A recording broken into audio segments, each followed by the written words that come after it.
PN junction तब बनता है जब एक पी टाइप सेमीकंडक्टर को एन टाइप सेमीकंडक्टर के साथ जोड़ा जाता है। तो हम ब्लॉक डायग्राम से रिप्रेजेंट करेंगे P type semiconductor and N type semiconductor. बराबर लिख लेंगे P and N type. P type में हमारे पास क्या क्या है? Immobile negative ions. हम यहाँ इमोबाइल नेगेटिव आयंस दिखा रहे हैं पी टाइप में, क्योंकि यहाँ पर ट्राइवेलेंट इम्प्योरिटी डालते हैं जिसको एक इलेक्ट्रॉन एक्सेस में मिल जाता है, और इनके साथ एसोसिएटेड होते हैं holes which are positively charge. Holes are the vacancy created by the electrons and positively charge. Majority charge carriers होते हैं होल्स इसमें, and minority charge carriers are electrons. तो इसमें कुछ इलेक्ट्रॉन्स हम दिखा रहे हैं, इलेक्ट्रॉन। इसी तरह एन टाइप सेमीकंडक्टर में इमोबाइल पॉजिटिव आयन, क्योंकि यहाँ पेंटावेलेंट इम्प्योरिटी डाली जाती है और जो कि एक इलेक्ट्रॉन अपना डोनेट कर देती है, सो डोनर टाइप इम्प्योरिटी भी हम उसको बोलते हैं। तो यहाँ पर हमारे पास है इलेक्ट्रॉन इन एक्सेस।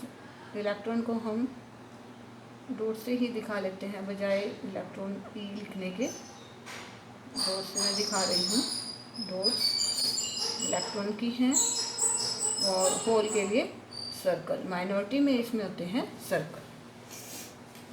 तो इलेक्ट्रिकली ये दोनों न्यूट्रल होते हैं, क्योंकि इसमें जो होल नंबर ऑफ होल्स हैं उनका जो चार्ज है वो कंपनसेट किया जाता है इमोबाइल नेगेटिव आयंस और माइनॉरिटी चार्ज इलेक्ट्रॉन्स के द्वारा। इसी तरह एन जंक्शन भी अपने आप में इलेक्ट्रिकली न्यूट्रल होता है। जो इलेक्ट्रॉन्स इसमें एक्सेस में बनते हैं उस इलेक्ट्रॉन के नेगेटिव चार्ज को कंपनसेट करता है positive charge ions and minority charge holes. तो ये बन जाता है पी और एन टाइप सेमीकंडक्टर।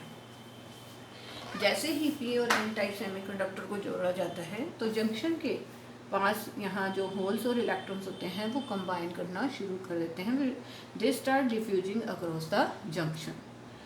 तो जैसे जैसे ये कंबाइन होना शुरू करते हैं, अब जंक्शन में क्या होता है कि जैसे मान लीजिए पहले जो जंक्शन के दोनों तरफ जो पहले फर्स्ट लाइन में इलेक्ट्रॉन होल्स हैं वो कंबाइन हो गए, तो यहाँ पर रह गया इमोबाइल नेगेटिव चार्ज। इसके साथ जो एसोसिएटेड चार्ज था वो कंबाइन हो चुका है, डिफ्यूज हो चुका है अक्रॉस द जंक्शन। फिर मान लीजिए जो सेकंड लाइन है अब वो भी डिफ्यूज हो चुकी है, तो क्या रह गए यहाँ पर सिर्फ इमोबाइल नेगेटिव आयन और यहाँ पर रह गए इमोबाइल पॉजिटिव आयन। तो जैसे ही एक लेयर इस टाइप की फॉर्म हो जाएगी कि यहाँ का जो इतने एरिया का इसका पॉजिटिव नेगेटिव चार्ज है इसके पॉजिटिव नेगेटिव चार्ज से कंबाइन हो चुका है, तो आगे क्या करेगा ये लेयर अब और चार्ज को, जो और चार्ज यहाँ पर है इलेक्ट्रॉन और होल्स, उनको कंबाइन होने से रोक देती है। अभी हमने बैटरी नहीं लगाई है, हम बैटरी के बिना ही ये बात कर रहे हैं जब पी और एन को जोड़ा जाता है। तो इसमें जो बाकी बचे हुए होल्स हैं या इलेक्ट्रॉन्स हैं वो यहाँ कंबाइन नहीं हो पाते, ये इलेक्ट्रॉन्स और ये होल्स, क्योंकि ये एक लेयर फॉर्म हो जाती है।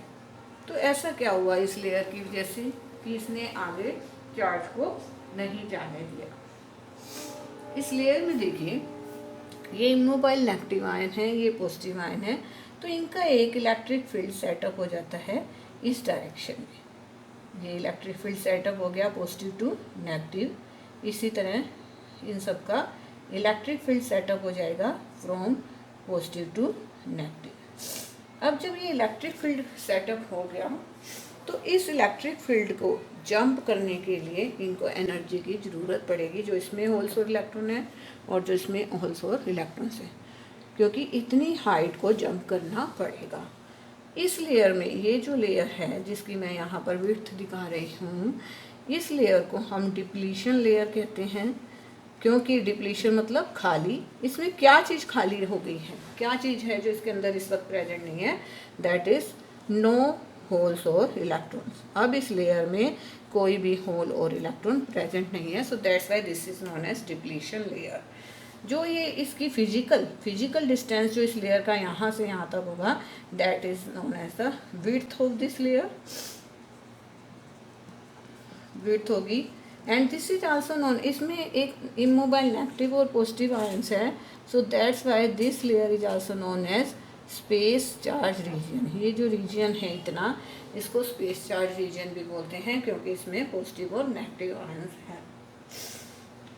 इसका पोटेंशियल जो होगा, इस ये जो इलेक्ट्रिक फील्ड डेवलप हुआ है, डिप्लीशन लेयर डेवलप हुई है, इसकी जितनी पोटेंशियल होगी, that potential will be known as the height of this barrier, height of this barrier। Barrier मतलब एक रुकावट है ये, कि ये और इलेक्ट्रॉन और होल्स को डिफ्यूज नहीं होने देगा अक्रॉस द जंक्शन, और जितनी पोटेंशियल से रोकेगा, that is known as the height of this barrier.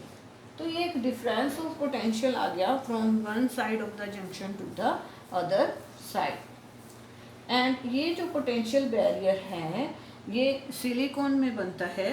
In the silicon this potential barrier is of energy 0.7 volt, and in germanium this is of energy 0.3 volt. तो silicon और germanium में इतनी energy का ये बनता है। पीएन जंक्शन फॉरवर्ड बायसिंग कैसे की जाती है? If positive terminal of the battery is connected with the p-type semiconductor and negative terminal of the battery is connected to the n-type semiconductor।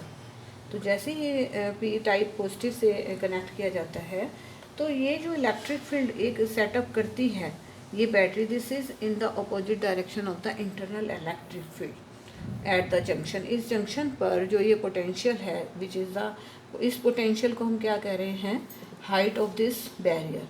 तो ये इस बैरियर की हाइट को ये इलेक्ट्रिक फील्ड कम कर देगा जो बैटरी में दिया है, because these two field are in opposite direction. इसकी डायरेक्शन है यहाँ से यहाँ और इसकी डायरेक्शन है इसके रिवर्स। तो ये दो अपोजिट डायरेक्शन के कारण ये एक्सटर्नल बैटरी इसकी पोटेंशियल को रिड्यूस करके इसको क्या करती है, हाइट को कम कर देती है। तो अब ये जो डिप्लीशन लेयर होगी वो उसकी जो हाइट है वो कम हो जाएगी, and due to this decrease height now the more number of electron and holes can flow across the junction. ये डिफ्यूज हो सकते हैं अब across the junction more number of electrons and holes.